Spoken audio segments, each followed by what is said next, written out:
Personnes qui ne sont pas forcément là. Ok. Alors, Bonsoir, nous sommes au SAS d'accueil des passages et nous avons la présence exceptionnelle de Maître Adrien Lessac, qui est notaire dans le Gers et avec qui on va pouvoir parler des contrats de réservation.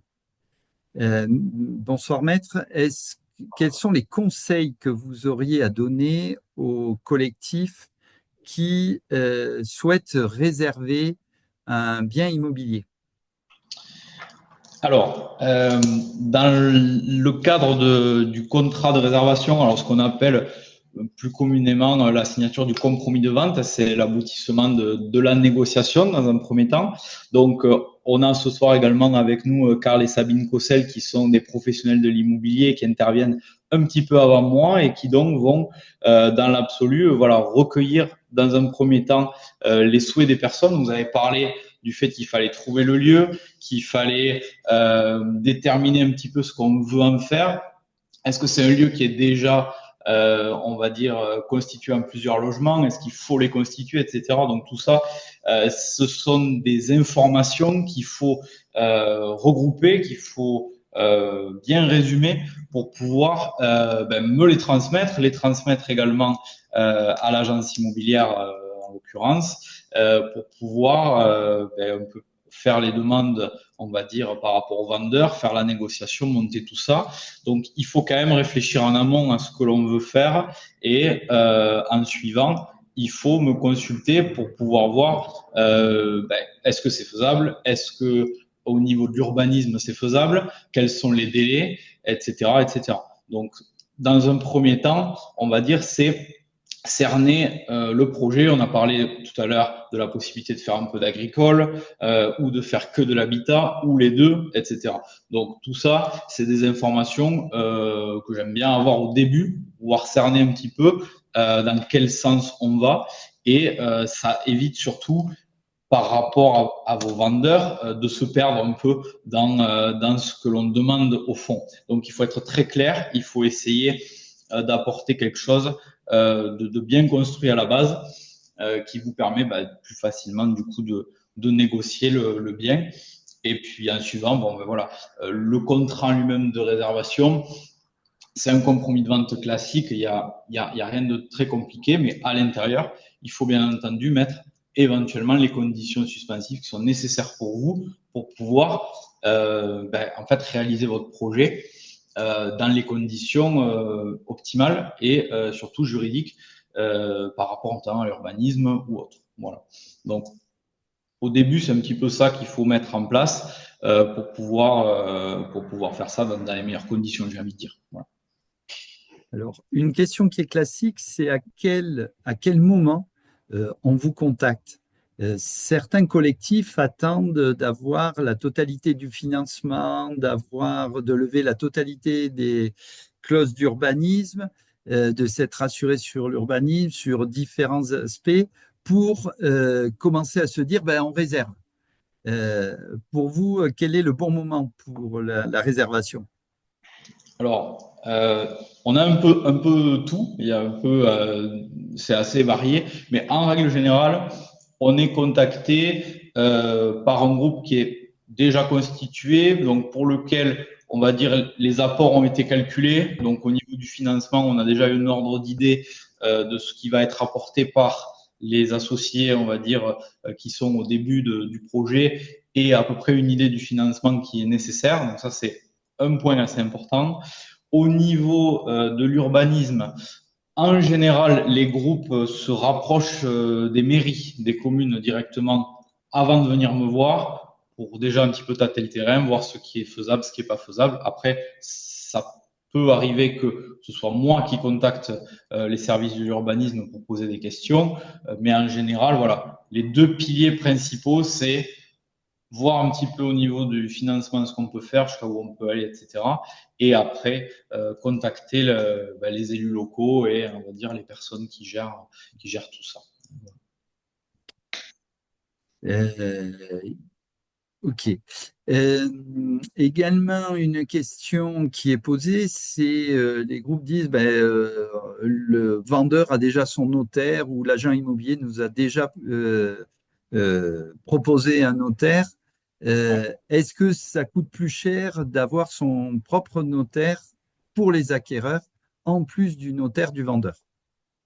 Alors non, c'est-à-dire que lorsque vous décidez de faire un achat, vous avez, et j'insiste là-dessus, vous avez le choix d'être représenté par le notaire que vous voulez. C'est-à-dire que peu importe où vous êtes en France, on a des personnes qui sont du sud-ouest, on a des personnes ce soir qui sont d'autres régions, peu importe. C'est-à-dire c'est à vous de choisir et ça ne vous coûtera pas plus cher.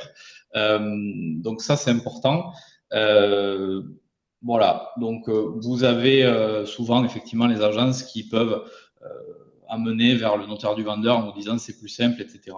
Bon, moi je vous conseille de passer par le notaire, soit que vous connaissez, soit quelqu'un qui a l'habitude de ce type de transaction, sachant que en règle générale c'est l'acquéreur, c'est le notaire de l'acquéreur qui va rédiger les contrats en fonction des règles de compétence, mais je ne vais pas rentrer dans les détails par rapport à ça, mais voilà, vous avez toujours la possibilité de choisir, ça ne vous coûte pas plus cher. Ok, merci, c'est important de le préciser. Également, oui, quelles sont les conditions suspensives que, il est important de regarder dans la rédaction du compromis?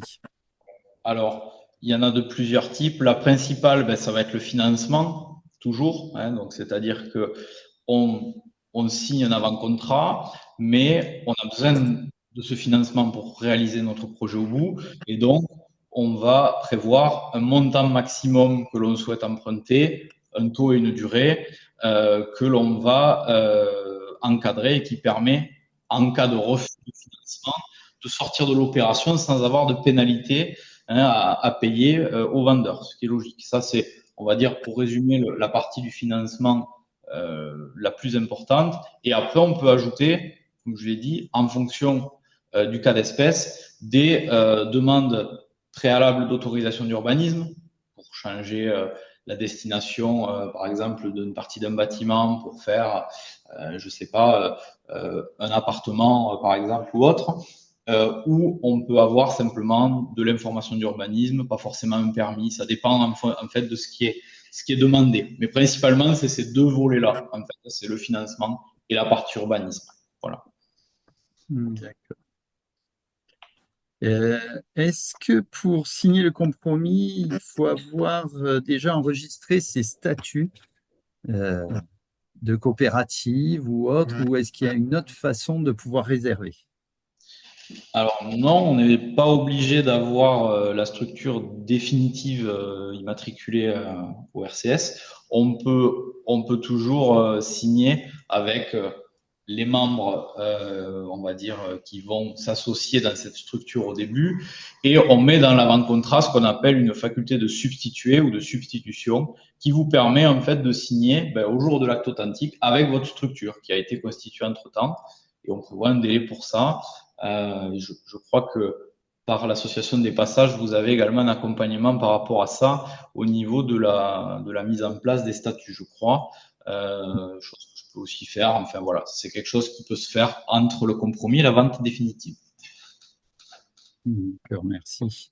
Effectivement, on accompagne de manière spécifique sur non seulement les statuts, mais le règlement intérieur, sur la convention d'apport en compte courant d'associés, sur le contrat coopératif d'occupation, voilà, sur tout l'environnement juridique et pas simplement les statuts.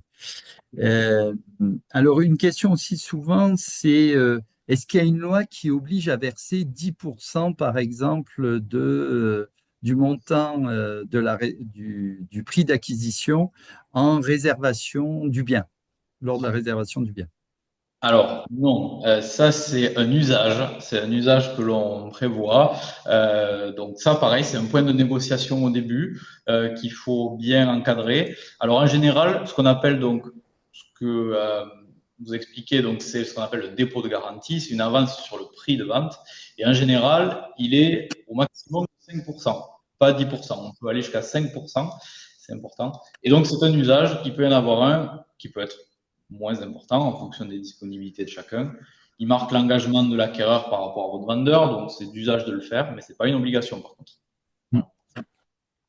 Est-ce que d'ailleurs, cette somme qui est versée peut aller au vendeur systématiquement si il n'y avait pas le crédit ou si il y avait un retrait? Est-ce que ça sert vraiment au vendeur finalement? Ça va servir uniquement si vraiment on se trouve dans le cadre d'un acheteur qui ne fait aucune démarche ou fait des démarches qui sont complètement démesurées par rapport à ce qui a été donné. Hein, par exemple, vous dites à votre vendeur, j'ai besoin de 200 000 euros pour faire mon crédit. Je vais à la banque, je demande 1 million et je reviens en disant c'est dommage, j'ai pas eu mon prêt, je sors de la vente après l'avoir fait poireauter pendant 10 mois. Évidemment, à ce moment-là, vous perdez votre dépôt de garantie. Par contre, si vous avez un refus de prêt et que vous avez fait vos démarches, que vous avez respecté ce que vous avez dit dans la promesse, il n'y a aucun souci. À ce moment-là, on vous restitue effectivement ce dépôt de garantie. Donc, ça sert vraiment au cas où on aurait des personnes vraiment pas sérieuses. Voilà. Ce qui est voilà, assez rare. Hein. Voilà. Mais il faut le savoir. Quels sont à peu près les délais entre le compromis et l'acte définitif d'achat? Je dirais quand il y a un crédit, quand il y a une clause d'urbanisme et ou quand il n'y a rien. Ok. Alors, bon, quand il n'y a rien, on va faire le plus simple. Ouais. Quand il n'y a rien, donc les seuls délais finalement qu'on doit respecter, ça va être des délais administratifs de purge éventuelle de droits de préemption, par exemple de la commune ou de la SAFER sur la partie agricole. Et ça, on va dire qu'on l'encadre à peu près sur 2 mois et demi, 3 mois à peu près. Lorsqu'on a un financement, si on a juste qu'un financement, ça peut également rentrer dans ces 2 mois et demi, 3 mois à peu près. Si par contre on a vraiment une demande d'autorisation d'urbanisme, c'est-à-dire d'avoir un permis de construire que vous allez réceptionner, que vous allez afficher et pour lesquels vous allez purger les délais de recours éventuels pour être tranquille, on va plus être sur un délai de 5-6 mois à peu près. Donc, tout dépend en fait de ce qui est demandé, ce qui est prévu. Et une fois que l'on sait exactement où on va, là, à ce moment-là, on détermine le délai. Voilà. Et j'ajoute juste que tous les délais que l'on indique dans les contrats, dans les compromis, c'est des délais maximum. C'est-à-dire que on encadre ça pour pouvoir avoir un lien avec le vendeur pendant un délai. Si on est prêt avant, on fait avant, évidemment. Mais on met toujours un délai maximal. Voilà. Donc entre 3 et 6 mois, ça dépend. Voilà. Okay. Euh, voilà, moi je veux rappeler, ben, c'est vrai que si on vous recommande, c'est parce que effectivement vous avez aidé de nombreux collectifs à pouvoir se clarifier. Voilà, s'il y a une véritable conseil qui est amené pour clarifier la faisabilité du projet. Et je pense que c'est important et que Maître Lessac est intervenu dans des transactions qui ont eu lieu un peu n'importe où en France, puisque là, ça marche par correspondance et ce qui est plus important, c'est d'avoir un notaire qui connaît son sujet. Michael, je crois que tu as une question, c'est ça? Oui, rapidement, puisqu'on parlait un petit peu des choses qui pouvaient bloquer ou être bloquantes des démarches. J'entendais Aldo évoquer le moulin. Bon, pour le moment, je suis pas encore au courant, on est en prise de contact. Mais c'est un peu ma partie, ça fait très longtemps que j'ai cherché des moulins, que je m'y connais bien, mais vis-à-vis des démarches, en fait, qui sont de plus en plus rigoureuses vis-à-vis des passes à poissons, vis-à-vis de l'écologie, vis-à-vis de l'usage de l'eau, des droits d'étiage, des pêcheurs qui peuvent vouloir profiter, même de plaisanciers. Est-ce que ces démarches peuvent être rallongées? Du fait de l'existence du moulin dans le bien acheté. Du fait de vouloir peut-être s'en servir et le réhabiliter en hydroélectricité. Puisque normalement, s'il est fondé sur la carte de Cassini, il y a un droit d'eau qui est exprimé avec une hauteur, une masse et des choses, mais selon la technologie qu'on peut employer, ou qu'on voudrait réhabiliter, si c'est une turbine à eau, si c'est une vis sans fin, si ce sont des turbines. Est-ce que ce genre de démarche peut être largement rallongée ou est-ce qu'on est toujours dans un délai de 6 mois? Alors, juste donc pour les moulins, effectivement, ce que vous avez expliqué, c'est qu'il y a des moulins qui sont dits fondés en titre et d'autres non. Donc, effectivement, si c'est juste une remise en activité de quelque chose qui existait, ça peut prendre moins de temps que si vraiment vous rechangez l'activité, par exemple, sur ça, ou que, on va dire, comme vous avez expliqué, le mode d'exploitation ne correspond pas avec ce qui est autorisé par l'urbanisme. Donc, c'est un peu au cas par cas, ça. Je vous avoue que le délai, bon, sur 6 ou 7 mois, ça peut aller, mais il faut s'en occuper de suite, par contre. C'est la Voilà, on première peut. chose. Ouais. Entendu, merci pour la réponse. Voilà.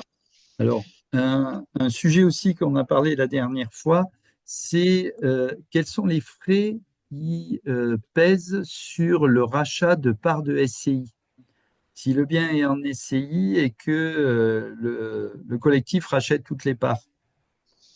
Si c'est juste un rachat de parts entre deux structures, on va dire, c'est ça, c'est une SCI d'un côté et une SCOP, par exemple, de l'autre. C'est ça? Alors, voilà, non, généralement, ça va être, les parts vont être rachetées par les personnes et la SCI transformée en scope après derrière. Ouais, ok. Autrement, on multiplie les structures et c'est pas très souhaitable non plus. Ben, sur le rachat de parts sociales, dans l'absolu, la taxation, bon, ben, ça ressemble un peu à une vente immobilière. C'est pas tout à fait la même chose puisqu'on est sur 5% sur le rachat de parts de SCI au lieu de 6,80 sur un achat normal, on va dire. Bon, c'est une question de fiscalité, ça je rentre dans le détail par rapport à ça, mais c'est faisable de le faire comme ça, d'utiliser déjà la structure qui existe, effectivement, au lieu de multiplier les structures et au final de devoir radier les premières pour utiliser la seconde, par exemple. Donc ça, effectivement, ça va être du cas par cas.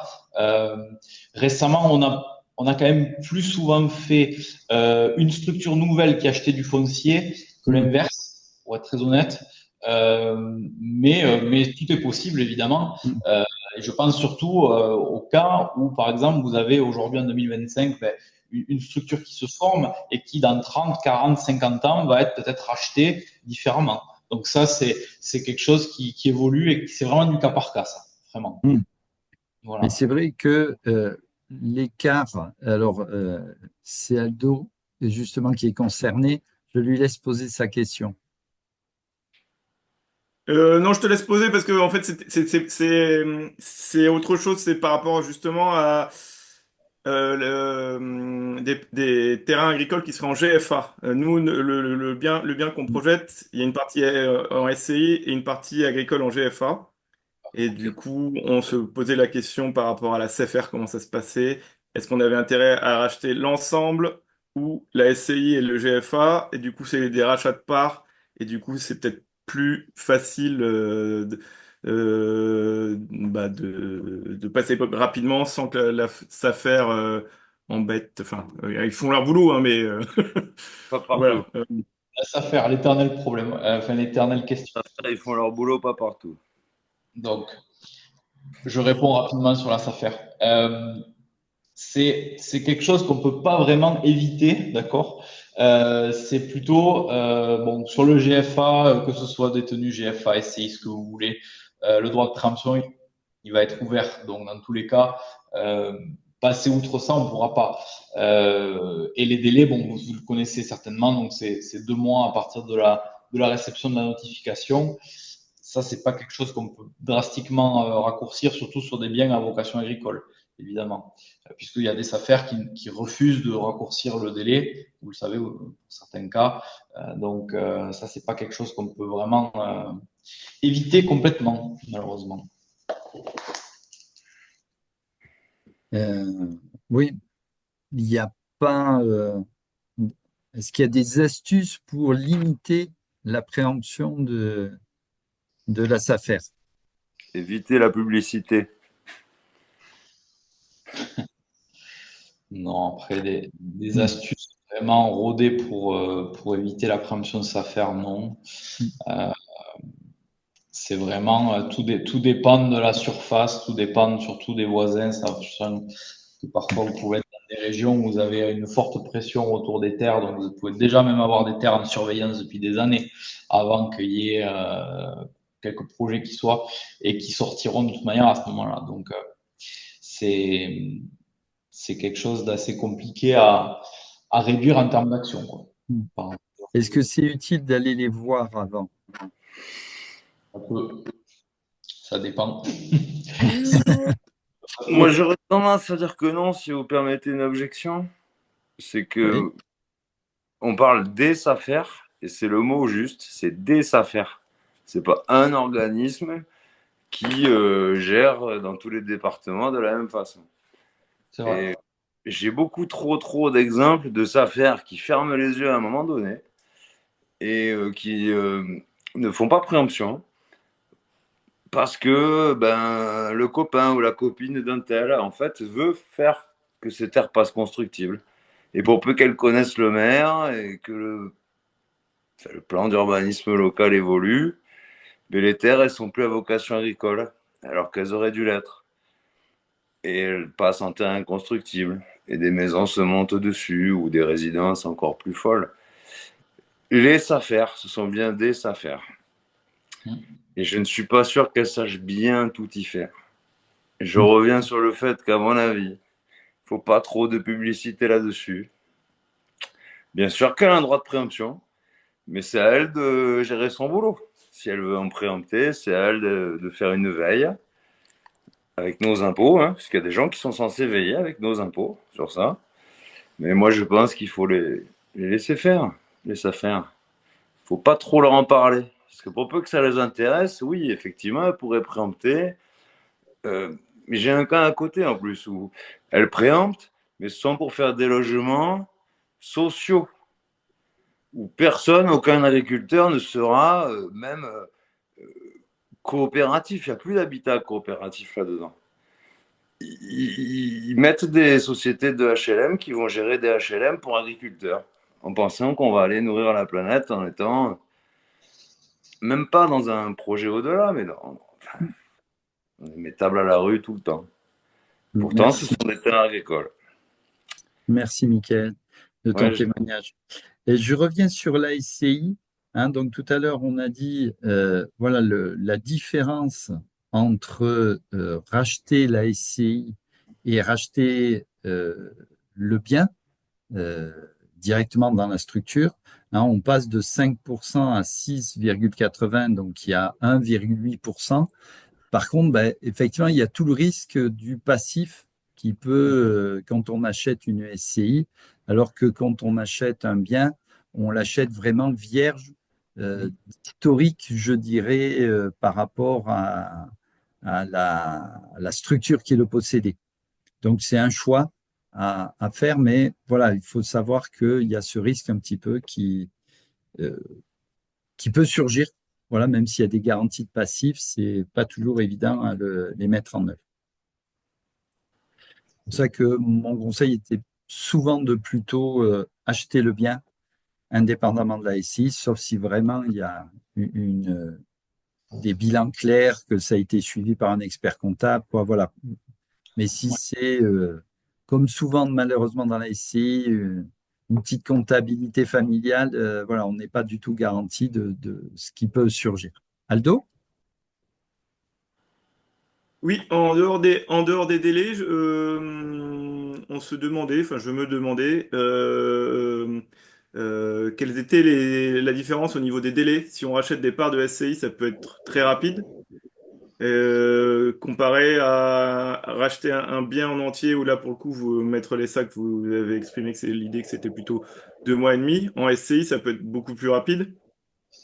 C'est sensiblement la même chose, j'ai envie de vous dire, sur ça, puisque les purges des délais sont les mêmes, en fait. Mais c'est juste la forme qui change un peu, que c'est juste des parts de société, mais après, il n'y a pas de. Ça va pas plus vite, quoi. Voilà. Ça va pas forcément plus vite. Merci. J'en prie. Super.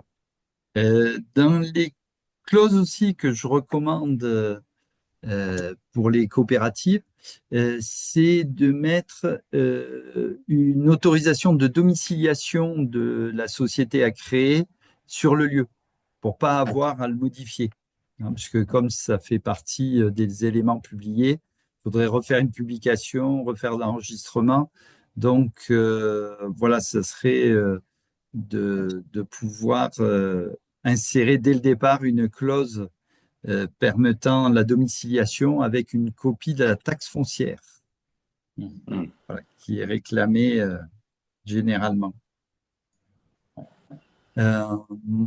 Voilà, est-ce que il y aurait encore quelque chose à rajouter sur la réservation De mon côté.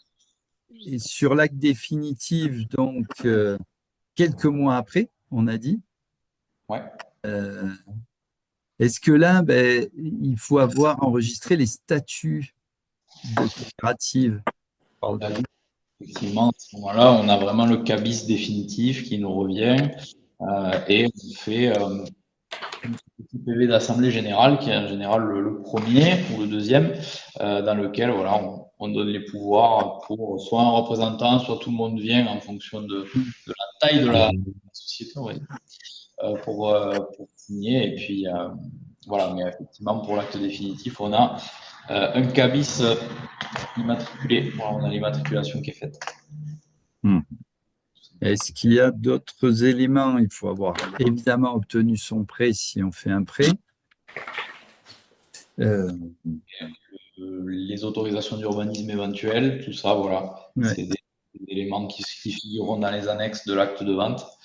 Et voilà, il constate le paiement du prix, la levée des conditions suspensives et surtout, il transfère la propriété au jour où vous signez. Toujours. Donc, c'est-à-dire que vous signez devant moi, vous êtes propriétaire, le groupe est propriétaire. L'acte en suivant est publié, donc il y a une publicité qui se fait à la publicité foncière, qui prend en général ici, alors dans le sud-ouest, c'est à peu près 1 mois et demi, 2 mois en ce moment, et vous recevez un petit peu après le titre de propriété avec une petite étiquette avec les mentions de publicité. Voilà. C'est tout. Après, une question par rapport au SI, justement. Est-ce qu'il y a un contrôle s'il y a une hypothèque sur le bien quand on achète des parts de SCI? toujours, on demande toujours un état hypothécaire sur le bien vendu, enfin, sur le bien objet de la vente, parce qu'une SCI peut avoir plusieurs biens, évidemment. Je ne vais pas un état hypothécaire sur la totalité, mais sur ce qu'on achète, évidemment, parce que si vous avez une inscription sur le finalement qui en est propriétaire, l'inscription elle continue. Donc ça, c'est important de le vérifier et c'est systématiquement vérifié, qu'on soit dans la première option qu'on a dit achat en direct ou dans la seconde si c'est du rachat de part, en fait. Mais ça, c'est systématique.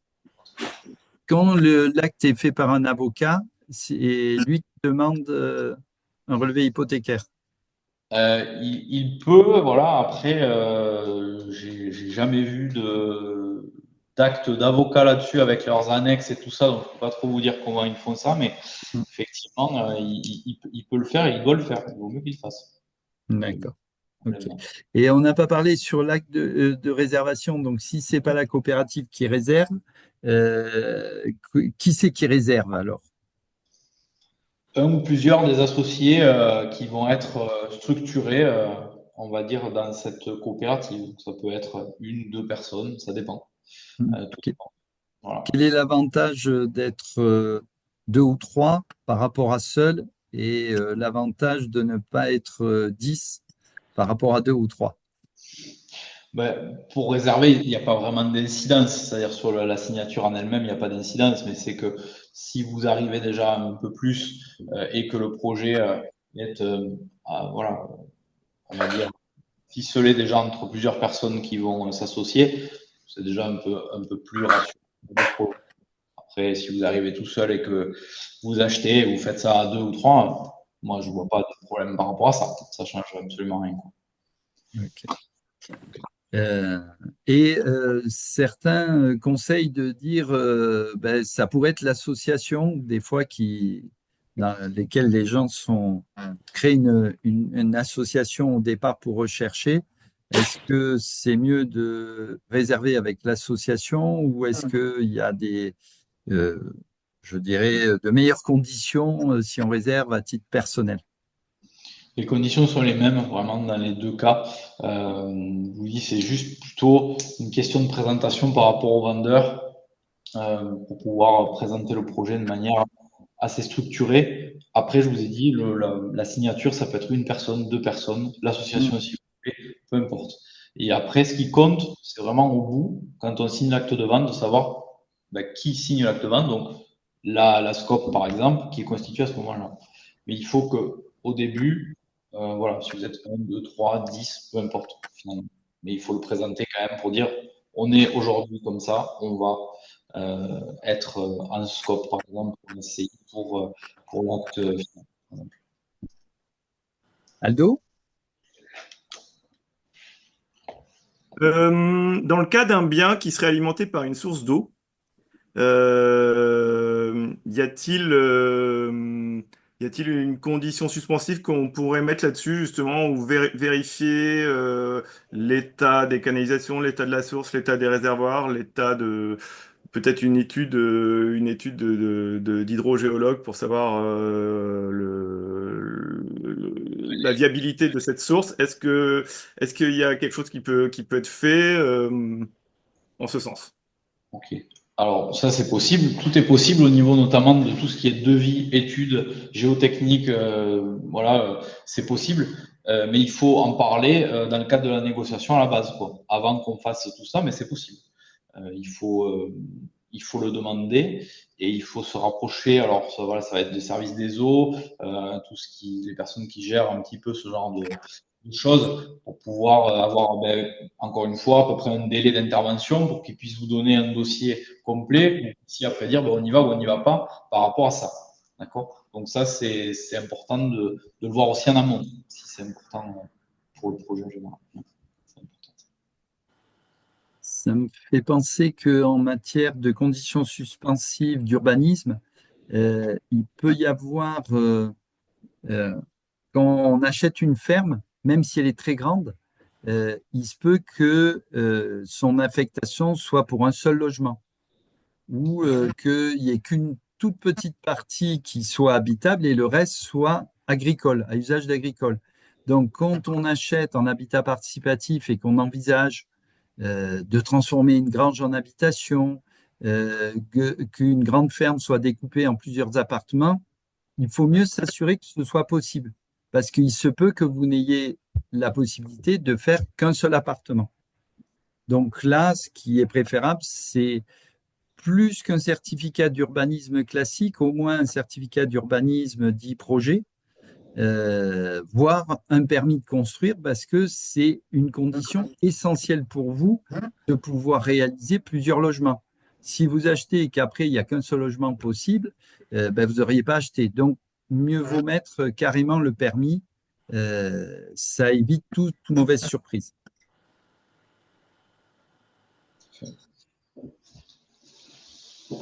Eh ben, je crois qu'on va vous remercier parce que là, c'est une belle